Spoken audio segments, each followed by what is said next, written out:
서방님, 어찌 이러십니까? 우리가 무슨 죄를 지었기에 이 한겨울에 쫓아내시는 겁니까? 닥쳐라! 아버님이 남기신 이 빚 장부나 들고 썩 꺼져라! 그 빚쟁이들한테 돈이나 받아내며 연명해라! 한순간에 모든 것을 잃은 부부. 하지만 그들이 받은 낡은 빚 장부 속에는 아무도 몰랐던 진짜 보물이 숨어 있었습니다. 탐욕에 눈먼 형이 벌인 그 장부가 결국 형의 몰락과 동생의 역전을 만들어낸 놀라운 이야기. 지금 시작합니다. 영상 시작 전 구독과 좋아요, 알림 설정을 해주시면 다음 이야기도 가장 먼저 만나보실 수 있습니다. 옛날 어느 바닷가 마을에 대대로 소금 장사로 이름을 떨친 큰 상단이 있었습니다. 이 상단의 주인 박영감은 맨손으로 시작해 바닷물을 끓여 만든 소금으로 큰 부를 일군 입지전적인 인물이었어요. 그의 소금은 맛이 달고 순해 한양의 양반가에서조차 앞다투어 찾을 정도였죠. 박영감의 상단은 날로 번창했고 그의 곳간에는 재물이 마를 날이 없었습니다. 하지만 세월은 누구에게나 공평한 법이에요. 평생을 갯바람 맞으며 일해온 박영감이 어느 날 갑자기 병으로 쓰러지고 말았죠. 집안은 발칵 뒤집혔습니다. 의원들이 들락거리며 약을 다렸으나 박영감은 좀처럼 차도를 보이지 않고 사경을 헤매게 되었어요. 집안의 기둥이 흔들리자 가장 먼저 본색을 드러낸 사람이 있었죠. 다름 아닌 장남 박행수였습니다. 그는 평소 아버지의 그늘에 가려 능력을 펼치지 못했어요. 하지만 속으로는 누구보다 재물에 대한 욕망이 강한 인물이었죠. 박행수는 아버지가 병석에 눕자마자 상단의 모든 실권을 장악하기 시작했습니다. 여봐라, 오늘부터 상단의 모든 열쇠와 장부는 내가 관리한다. 아버님께서 병환으로 정신이 혼미하시니 장자인 내가 미리 집안을 단속하는 것이 도리 아니겠느냐. 그는 거드름을 피우며 하인들을 다그쳤어요. 그는 소금 창고의 자물쇠를 자신의 것으로 바꾸었고 중요한 문서가 들어있는 괴짝을 모두 자신의 처소로 옮겼죠. 아버지가 일궈온 상단의 질서가 하루아침에 장남의 탐욕 아래 재편되고 있었습니다. 반면 차남인 박서방은 형과는 정반대의 성품을 지니고 있었어요. 심성이 유약하고 착하기만 한 그는 형의 횡포를 말리지도 못한 채 그저 병석에 누운 아버지 곁을 지키며 눈물만 흘렸죠. 그의 곁에는 몰락한 양반가의 딸인 아내 윤씨 부인이 있었습니다. 가문은 기울었으나 글과 샘에 밝고 사람 보는 눈이 탁월했던 그녀는 돌아가는 집안 형편을 보며 깊은 한숨을 내쉬었어요. 윤씨 부인은 남편에게 조심스럽게 말을 건넸죠. 서방님, 아주버님의 거동이 심상치 않습니다. 아버님께서 병상에 누워 계신데 집안의 대소사를 독단적으로 처리하시는 모양새가 마치 딴 살림을 차리려는 듯합니다. 박서방은 아내의 걱정에도 불구하고 형을 믿으려 했어요. 부인, 형님께서 설마 딴 마음을 먹겠소. 그저 장자로서 집안을 건사하려는 것이겠지. 나는 그저 아버님께서 쾌차하시기만을 바랄 뿐이요. 그는 순진하게 대답했죠. 하지만 그 믿음이 배신으로 돌아오는 데는 그리 오랜 시간이 걸리지 않았습니다. 작풍이 몰아치던 어느 겨울밤, 박행수는 동생 내외를 사랑방으로 불러들였어요. 방 안에는 화로가 피워져 있었으나 형의 눈빛은 바깥의 겨울바람보다 더 차가웠죠. 박행수 옆에는 겹겹이 쌓인 비단보자기와 묵직한 토지 문서들이 놓여 있었고 그 반대편 구석에는 먼지가 뽀얗게 앉은 낡고 더러운 장부책 하나가 덩그러니 놓여 있었습니다. 박행수는 헛기침을 한번 하더니 거만하게 입을 열었어요. 앉거라. 아버님께서 저리 위중하시니 언제 돌아가실지 모르는 일이다 하여 내가 장자로서 미리 집안의 질서를 잡고 유산을 정리하고자 한다. 그의 목소리에는 더 이상 형제간의 정이라고는 찾아볼 수 없었죠. 박서방이 떨리는 목소리로 물었습니다. 형님, 아버님께서 아직 눈도 감지 않으셨는데 유산이라뇨. 그것은 도리에 맞지 않습니다. 시끄럽다. 내 놈이 도리를 운운할 처지냐? 아버님께서 평소 너를 어여삐 여기셨으나 집안을 이끌어갈 제목은 못 된다는 것을 누구나 다 아는 사실이다. 박행수는 냉소를 머금고 말을 이었어요. 그래서 내가 결단을 내린 것이다. 이 소금 창고와 상단의 대소사 그리고 논밭은 빚은 당연히 종손인 내가 맡아 관리할 것이다. 이것이 가문을 지키는 길 아니겠느냐. 그는 자신의 옆에 있는 문서들을 쓰다듬으며 탐욕스러운 미소를 지었죠. 윤씨 부인이 차분하지만 뼈있는 목소리로 물었습니다. 아주버님, 하오면 저희 내외에게는 무엇을 주시려 하십니까? 서방님 또한 이 집안의 자손입니다. 박행수는 입가에 비릿한 웃음을 머금더니 발치에 놓인 낡은 장부를 턱짓으로 가리켰어요. 저것을 가져가거라. 저것이야말로 아버님께서 평생을 바쳐 남기신 또 다른 유산이다. 박서방이 떨리는 손으로 장부를 집어들었죠. 겉표지는 낡고 해져서 너덜거렸고 안에는 곰팡이 냄새가 진동했습니다. 장부를 펼치자 빼곡하게 적힌 이름들과 그 옆에 적힌 금액들이 보였어요. 그것은 방영감이 젊은 시절부터 거래하며 빌려주었으나 끝내 돌려받지 못한 악덕 빚쟁이들의 명단이었죠. 형님, 이것은 빚장부가 아닙니까? 그것도 10수년이 지난. 박서방이 기가 막혀 물었습니다. 그렇다. 아버님께서 인정이 많아 차마 독촉하지 못한 돈들이지. 그 액수를 다 합치면 소금 창고 하나 값은 좋게 될 것이다. 너희는 그 돈을 받으러 다니며 입에 풀칠이나 해라. 내 특별히 그 권리를 너희에게 넘겨주는 것이다. 박행수는 거만하게 말했어요. 윤씨 부인이 분노를 억누르며 말했죠. 아주버님, 이것은 억지입니다. 이 엄동설안을 받을 수 있을지 없을지도 모르는 빚장부 하나 달랑 쥐어주고 나가라는 말씀이십니까?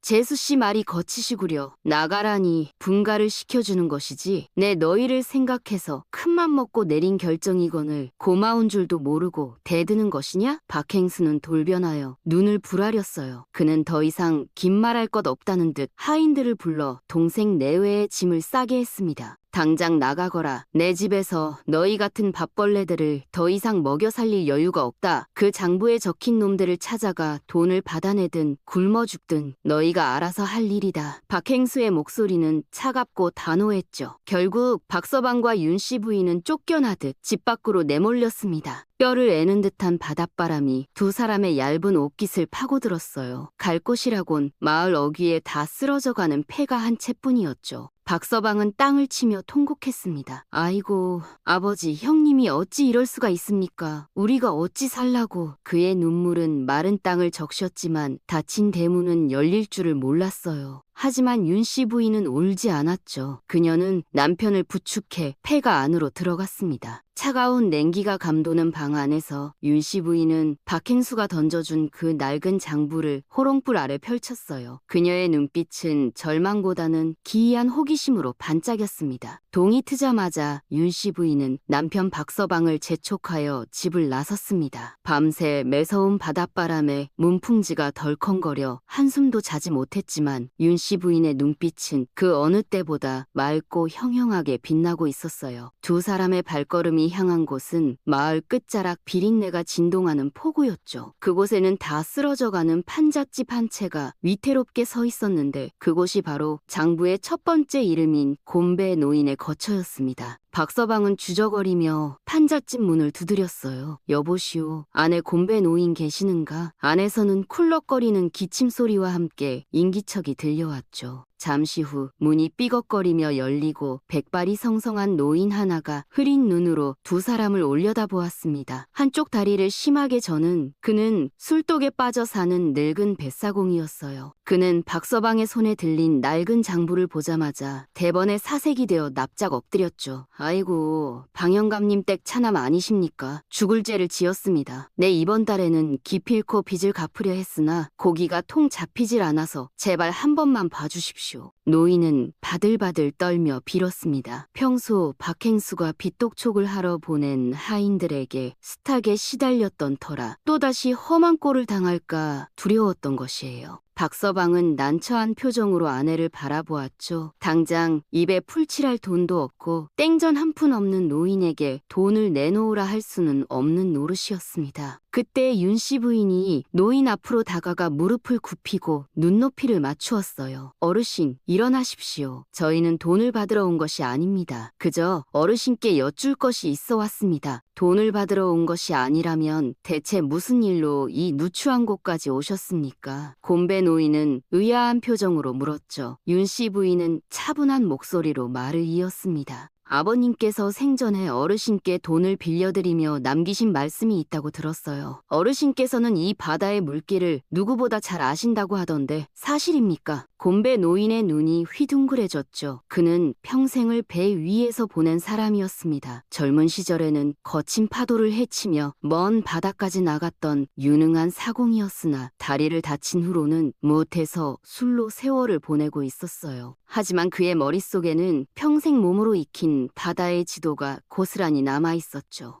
허허, 그거야 다 옛날이지요. 지금은 다리 병신이 되어 노 젓는 일도 힘에 부치는 늙은이일 뿐입니다. 아닙니다. 노를 젓는 힘은 젊은이에게 빌릴 수 있으나 물길을 읽는 눈은 세월이 만들어주는 것입니다. 윤씨 부인은 품에서 붓과 먹을 꺼내 장부의 빈 공간에 무언가를 적을 준비를 했어요. 어르신, 저희 부부와 거래를 하시지요. 어르신이 저희에게 진 빚을 돈으로 갚지 않으셔도 좋습니다. 대신 어르신이 가진 그 눈을 저희에게 빌려주십시오. 바람이 언제 바뀌는지, 물때가 언제 변하는지 그 지혜를 저희에게 주신다면 이 빚은 깨끗이 탕감해드리겠습니다. 윤씨 부인의 제안에 곰배 노인은 귀를 의심했어요. 평생 뱃놈이라 천대받으며 살아왔고 다리를 다친 후로는 쓸모없는 식충이 취급을 받아왔던 그였습니다. 노인의 탁한 눈동자에 묘한 생기가 돌기 시작했죠. 마님, 정말 제 주제가 돈이 된단 말씀이십니까? 제가 물길 하나는 기가 막히게 봅니다. 비가 오나 눈이 오나 바람 냄새만 맡아도 바다가 어찌 변할지 알 수 있지요. 그것이면 충분합니다. 오늘부터 어르신은 저희의 도선 대행수이십니다. 윤씨 부인은 장부에 곰배 노인 물길 보는 법이라고 적어 넣었어요. 그것은 단순한 채무관계의 청산이 아니라 새로운 동업자의 탄생을 알리는 순간이었죠. 두 번째로 찾아간 곳은 마을 뒷산 중턱에 있는 움막이었습니다. 그곳에는 덩치가 산만한 사내들이 모여 살고 있었는데 그들은 마을의 짐을 나르는 짐꾼들이었어요. 그들의 우두머리 격인 왕눈이는 커다란 눈망울을 가진 사내였죠. 박서방 내외가 나타나자 주저거리며 고개를 숙였습니다. 나으리, 저희가 지난번에 빌린 곡식은 아직 갚을 형편이 못 됩니다. 요즘 일감이 통 없어서요. 왕눈이의 목소리에는 두려움이 묻어 있었어요. 박서방은 이번에도 윤씨 부인의 눈치를 살폈죠. 윤씨 부인은 미소를 지으며 왕눈이에게 물었습니다. 이 산과 골 너머 지리에 대해서는 자네들이 가장 잘 안다고 들었네. 혹시 남들이 모르는 지름길도 알고 있는가? 지름길이라뇨.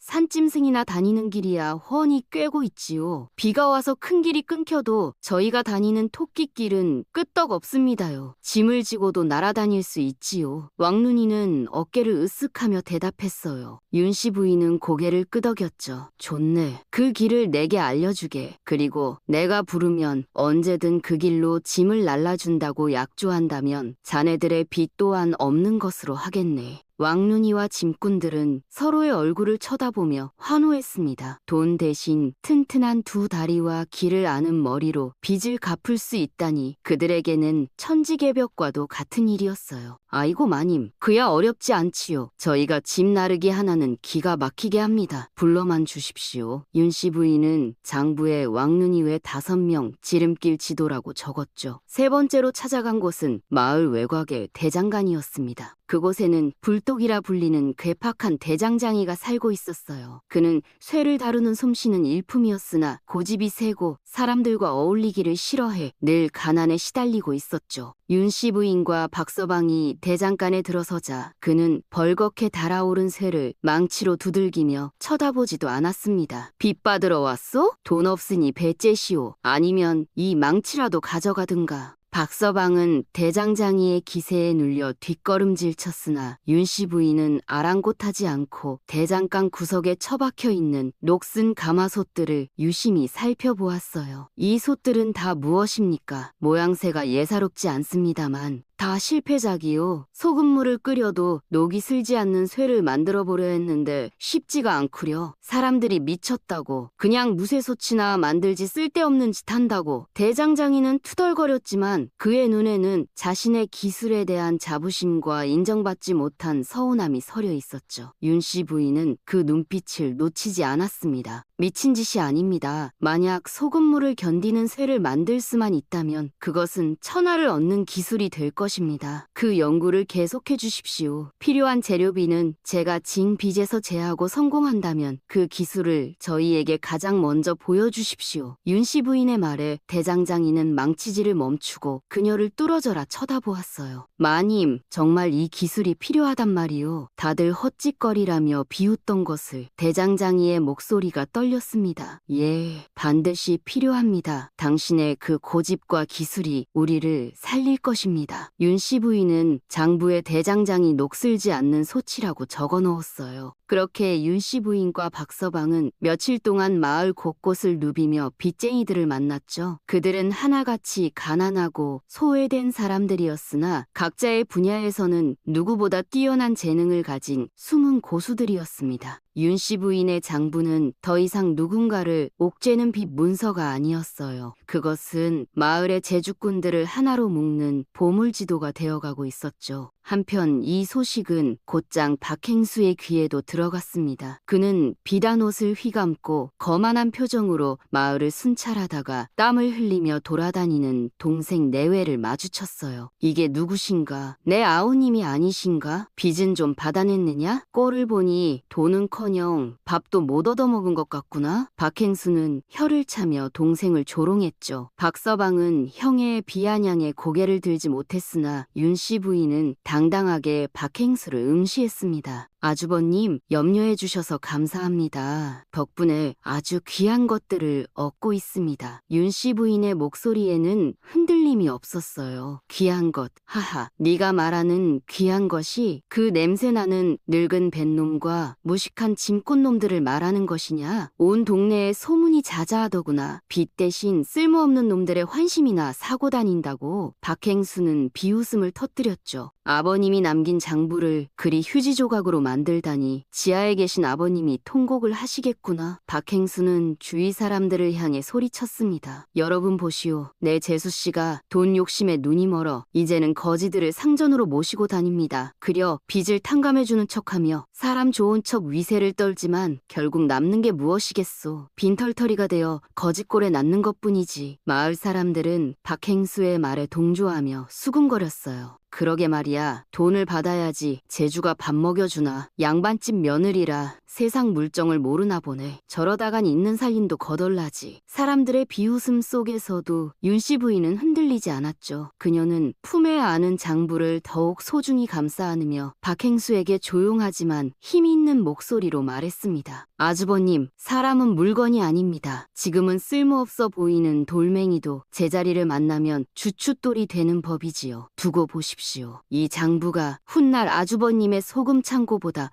더 큰 값을 하게 될 것입니다. 윤씨 부인의 말에 박행수는 코웃음을 쳤어요. 뭐라, 어디 두고 보자꾸나. 내 놈들이 그 거짓대와 함께 굶어 죽는지 아니면 정말로 금이라도 캐내는지 말이다. 박행수는 고소를 치며 돌아섰죠. 그는 자신의 소금 창고가 가득 차 있는 것에 만족하며 다가올 미래를 전혀 예측하지 못하고 있었습니다. 집으로 돌아온 박서방은 깊은 한숨을 내쉬었어요. 부인, 형님의 말이 틀린 것도 아닙니다. 빚을 탕감해준 것은 좋은 일이나 당장 우리 입에 들어갈 쌀이 없지 않소. 저 사람들의 재주가 정말 돈이 되겠소. 박서방의 목소리에는 불안감이 묻어났죠. 윤씨 부인은 호롱불 아래 펼쳐진 장부를 쓰다듬으며 대답했습니다. 서방님, 농부가 씨앗을 뿌리고 당장 열매를 발할 수는 없는 법입니다. 지금 우리는 사람이라는 씨앗을 심은 것입니다. 계절이 바뀌어 큰 비가 내리면 우리가 심은 씨앗들이 싹을 틔우고 우리를 지켜줄 거목이 될 것입니다. 윤씨 부인의 목소리에는 서리빨 같은 결기가 서려 있었어요. 그렇게 시간이 흘러 계절이 바뀌었죠. 윤씨 부인의 예언처럼 어느 여름날 하늘에는 먹구름이 잔뜩 끼기 시작했습니다. 바다에서는 거친 거친 파도 소리가 들려왔고 갈매기들이 낮게 날며 불안하게 울어댔어요. 곰배 노인이 하늘을 보며 무릎을 쳤죠.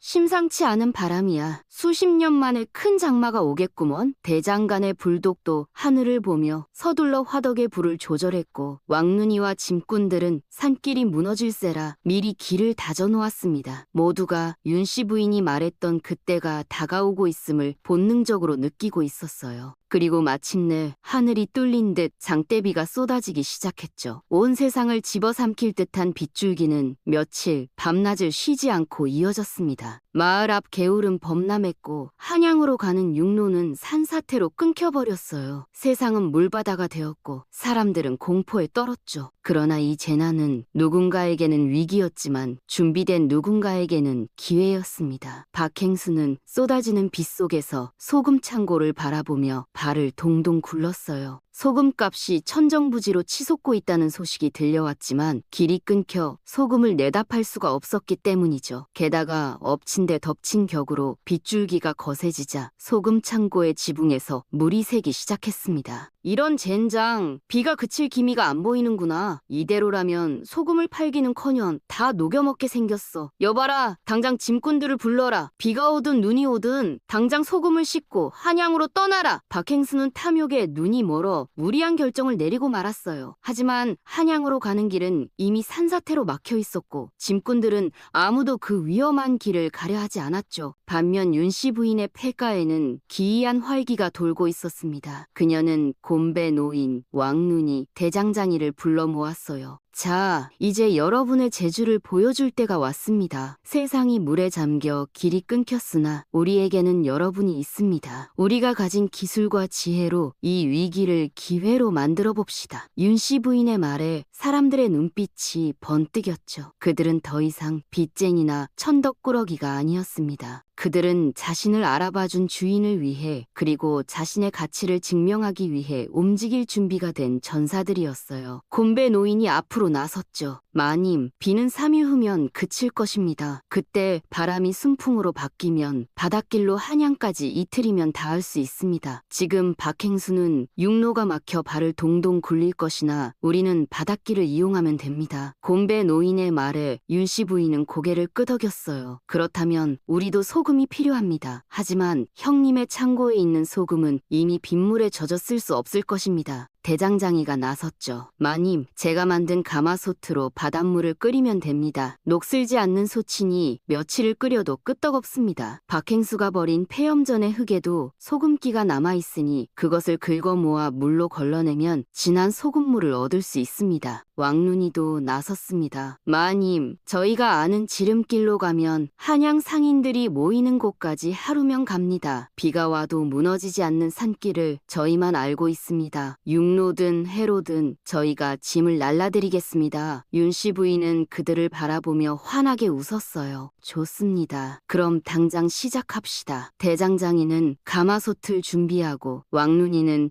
폐염전에 흙을 긁어 모으십시오. 곰배 노인은 날씨를 살피며 출항 시간을 정해주십시오. 우리에게 주어진 시간은 단 사흘입니다. 빗소리가 점점 거세지는 가운데 낡은 장부 속에 적혀있던 이름들이 하나둘씩 생명을 얻어 움직이기 시작했죠. 바야흐로 탐욕과 지혜의 대결이 막을 올리고 있었습니다. 빗줄기가 거세게 내리는 가운데 대장장이의 가마솥에서는 하얀 김이 모락모락 피어올랐습니다. 박행수가 버린 폐염전의 흙을 물로 걸러낸 진한 소금물이 끓고 있었어요. 며칠을 밤낮 없이 불을 지피자 솥 바닥에 눈처럼 하얀 소금 결전이 맺히기 시작했죠. 그것은 햇빛에 말린 천일염과는 비교도 안 될 만큼 입자가 곱고 빛깔이 희었습니다.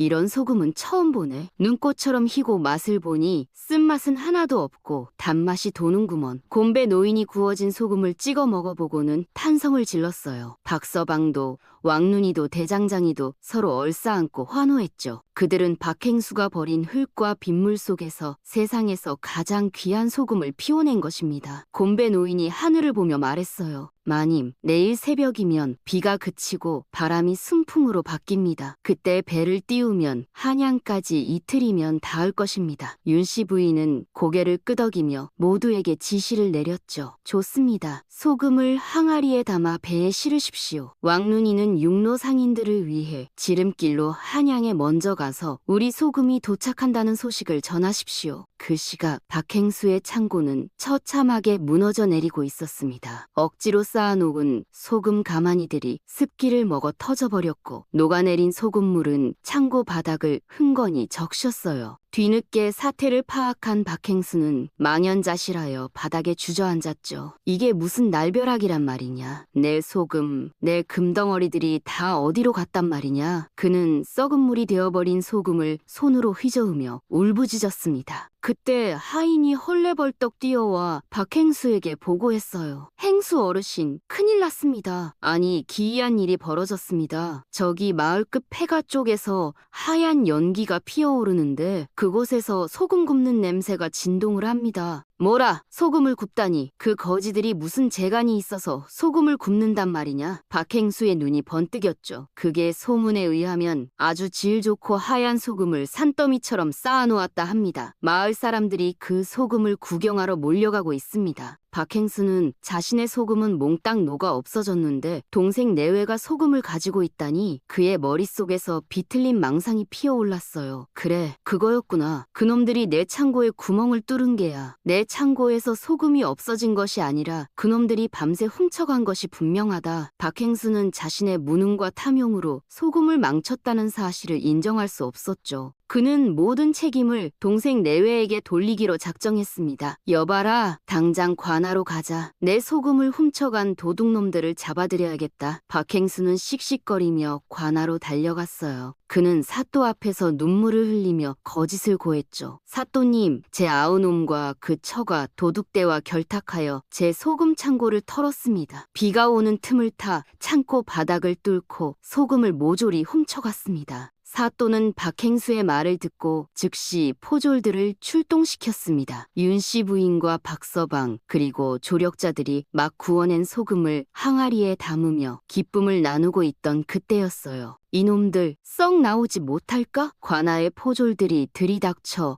헛간을 에워쌌습니다. 갑작스러운 사태에 박서방은 사색이 되어 떨었고 왕눈이와 짐꾼들은 몽둥이를 들고 맞서려 했죠. 그러나 윤씨 부인이 나서서 그들을 말렸어요. 멈추십시오. 관아의 군사들에게 맞서는 것은 영모입니다. 저희는 죄를 지은 것이 없으니 당당히 나갈 것입니다. 죄가 없는지는 관아에 가서 따져볼 일이다. 박행수의 소금을 훔친 죄. 내년이 주모자가 맞느냐. 포졸이 윤씨 부인을 가리키며 말했죠. 훔치다니요. 이것은 저희가 땀 흘려 만든 소금입니다. 그때 박행수가 포졸들 뒤에서 모습을 드러냈습니다. 그는 윤씨 부인이 만든 하얀 소금 항아리를 보고 욕심과 분노가 뒤섞인 표정을 지었어요. 이 앙큼한 것, 내년이 내 창고 열쇠를 복사해 갔다는 것을 내 모를 줄 알았느냐? 저 소금은 원래 내 창고에 있던 것이다. 흙에서 소금이 나온다니 지나가던 개가 웃을 일이로다. 여봐라, 저 도둑년 놈들을 당장 오라로 묶어라. 박행수의 호통에 포졸들이 달려들어 박서방과 윤씨 부인을 포박했죠. 형님, 어찌 이러십니까? 우리는 정말 훔치지 않았습니다. 닥쳐라. 내 재산을 탐내어 아버님이 돌아가시기도 전에 딴 살림을 차리더니 기어이 도적질까지 하는구나. 내 너희를 법대로 다스려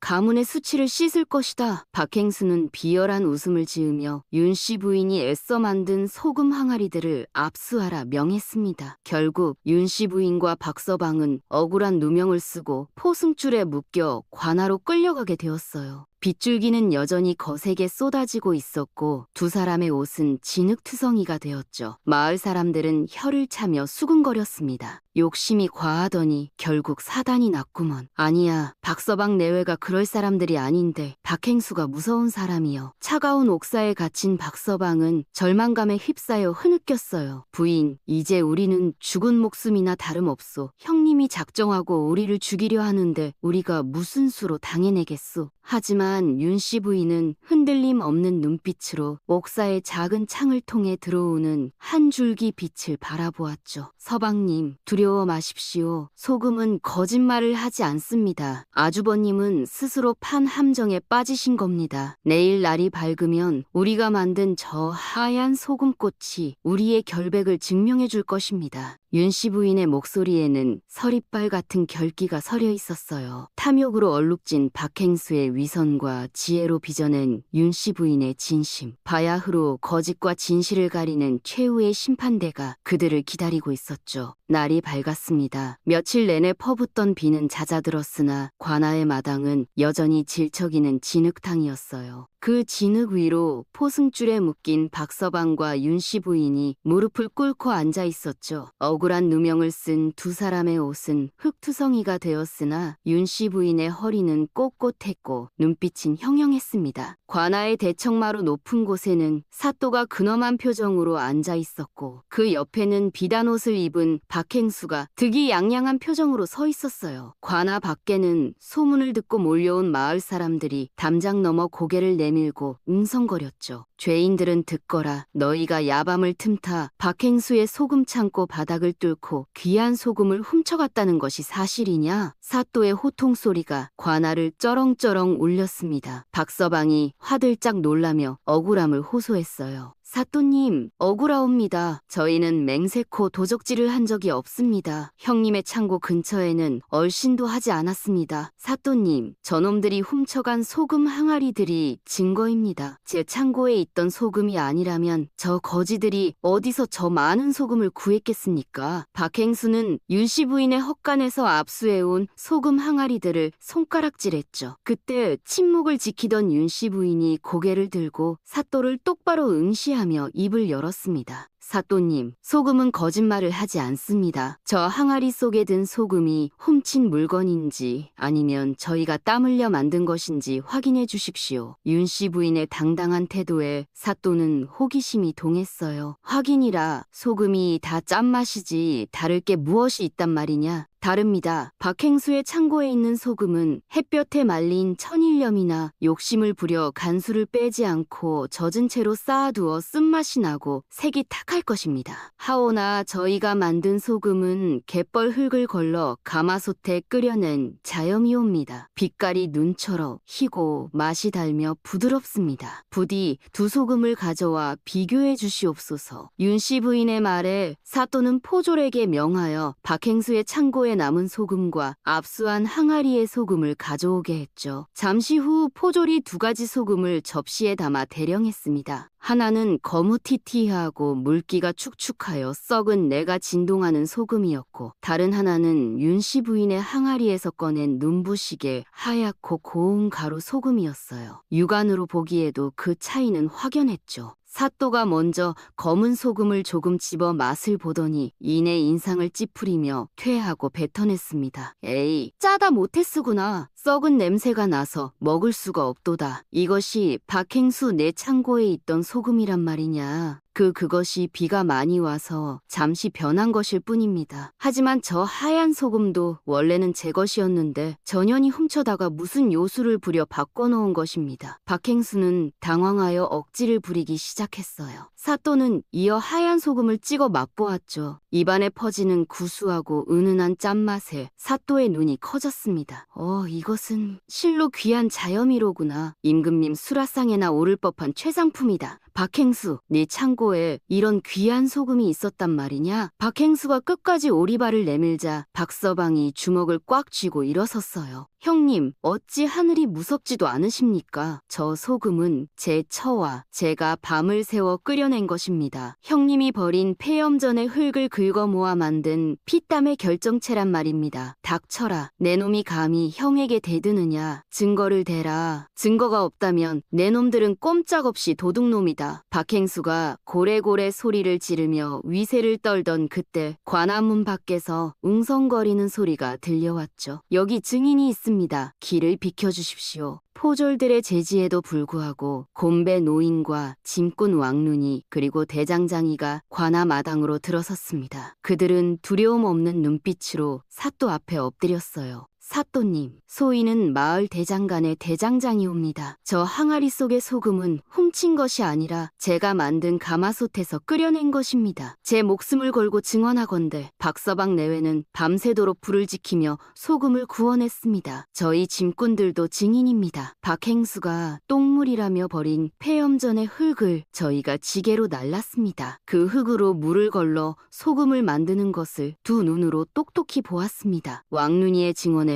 박행수는 뒷걸음질 쳤죠. 이 천한 것들이 너희들도 저들과 한패거리로구나. 내 돈을 떼먹은 빚쟁이 놈들이 무슨 낯짝으로 증언을 한단 말이냐? 사또님, 저놈들의 말은 믿을 것이 못됩니다. 그때 곰배 노인이 품속에서 꼬깃꼬깃한 종이 한 장을 꺼내 높이 쳐들었어요. 천한 빚쟁이라 하셨습니까? 아닙니다. 저희는 박서방 내외와 정당하게 계약을 맺은 기술자들입니다. 돈 대신 저희가 가진 재주로 빚을 갚기로 약조하였고 이번 소금 작업은 그 약조를 이행한 것입니다. 여기 그 증서가 있습니다. 사또가 증서를 받아 읽어보았죠. 거기에는 각자의 이름과 제공할 기술 그리고 빚을 탕감한다는 내용이 상세하게 적혀 있었습니다. 사또는 고개를 끄덕이며 박행수를 노려보았어요. 박행수, 내 눈에는 이것이 거짓으로 보이느냐? 이토록 명백한 증거와 증인이 있는데도 계속 우길 테냐? 아니, 그것이 저놈들은 다 저를 모함하려는. 박행수가 진땀을 흘리며 뒷걸음질할 때 결정적인 증인이 한 명 더 나타났습니다. 그는 다름 아닌 박행수의 소금 창고를 지키던 창고직이었어요. 그는 죄책감에 젖은 얼굴로 박행수의 옆에 무릎을 꿇었죠. 사또님, 죽을 죄를 지었습니다. 사실을 고하겠습니다. 이놈? 내 놈이 미쳤느냐? 썩 물러가지 못할까? 박행수가 창고지기를 발로 차려 했으나 포졸들이 그를 제압했습니다. 창고지기는 울먹이며 진실을 토해냈어요. 행수 어르신께서 욕심을 부려 덜 마른 소금을 억지로 창고에 쌓게 하셨습니다. 게다가 지붕 수리비를 아끼신다고 기술자들을 다 내쫓으시는 바람에 비가 새어 창고 안의 소금은 이미 며칠 전에 다 녹아버렸습니다. 박서방님 내외가 훔쳐간 것이 아니라 행수 어른의 욕심이 소금을 다 녹여버린 것입니다. 창고지기의 자백에 관아는 찬물을 끼얹은 듯 조용해졌죠. 모든 진실이 드러난 순간이었습니다. 박행수는 다리에 힘이 풀려 진흙 바닥에 주저앉고 말았어요. 그의 얼굴은 흙빛이 되었고 입술은 파르르 떨렸죠. 사또는 판결봉을 내리치며 엄숙하게 선고했습니다. 듣거라. 박행수는 탐욕에 눈이 멀어 아비가 물려준 귀한 유산을 망치고 제 혈육인 동생 내외에게 누명을 씌워 죽음으로 몰아넣으려 했다. 또한 관아를 기만하고 무고한 백성들을 모욕하였으니 그 죄가 실로 중하다. 여봐라. 박행수의 무고죄와 사기죄를 물어 곤장 30대를 매우 쳐라. 또한 그가 매점매석하여 백성들을 도탄에 빠뜨리려 했던 죄를 물어 그의 남은 재산과 소금 창고를 몰수하여 국고에 귀속시킨다. 곤장 소리가 관아 마당에 울려 퍼졌어요. 박행수의 비명소리가 드높았으나 구경하던 백성 중 누구 하나 그를 동정하는 이는 없었죠. 오히려 속이 다 시원하다, 인과응보다 하며 혀를 찰 뿐이었습니다. 사또는 자리에서 일어나 뜰 아래로 내려와 박서방과 윤씨 부인의 포승줄을 직접 풀어주었어요. 그대들의 지혜와 인내심이 참으로 놀랍도다. 썩은 흙에서 꽃을 피워냈으니 그 공이 지대하다. 압수한 소금은 그대들에게 돌려줄 것이니 부디 그 귀한 재주를 널리 써주길 바란다. 성은이 망극하옵니다. 사또님, 감사합니다. 이 모든 것은 저희를 믿어준 저분들의 공이옵니다. 윤씨 부인은 곰배 노인과 짐꾼들 대장장이를 향해 깊이 고개를 숙였죠. 풀려난 박서방과 윤씨 부인을 향해 마을 사람들의 환호성이 터져나왔습니다. 비온 뒤 하늘처럼 그들의 억울함은 깨끗이 씻겨 내려갔고 진흙탕 속에서 피어난 하얀 소금꽃은 눈부시게 빛나고 있었어요. 탐욕으로 가득 찼던 박행수의 곳간은 텅 비었으나 사람을 품은 윤씨 부인의 장부는 이제야 비로소 가득 채워지기 시작했죠. 관아에서의 판결 이후 박서방과 윤씨 부인의 위상은 한 해를 찔렀습니다. 억울한 누명을 벗은 것은 물론이요. 그들이 만든 소금의 맛이 한양까지 소문나며 주문이 빗발쳤기 때문이에요. 윤씨 부인은 몰수된 박행수의 창고와 재물을 기반으로 새로운 상단을 꾸렸죠. 이름하여 인화상단이었습니다. 우리의 소금이 귀한 대접을 받는 것은 여기 계신 분들의 지혜와 땀 덕분입니다. 이제 우리는 빚을 주고받는 사이가 아니라 이익을 함께 나누는 동업자입니다. 윤씨 부인은 약조대로 곰배 노인을 도선대행수로, 왕눈이를 운송대행수로, 대장장이를 기술대행수로 임명했어요. 그들의 상단은 예전과는 달랐죠. 곰배 노인이 바람을 일궈 출항 시기를 정하면 대장장이가 만든 튼튼한 가마솥에서 최상급 소금이 구워나왔고, 왕눈이의 짐꾼들이 가장 빠른 길로 전국 각지에 소금을 날랐습니다. 날씨와 계절에 구애받지 않고 질 좋은 소금을 공급하니 인화상단은 단숨에 조선 최고의 소금 상단으로 우뚝 서게 되었어요. 그러던 어느 날 기적 같은 일이 일어났죠. 오랫동안 사경을 헤매던 박영감이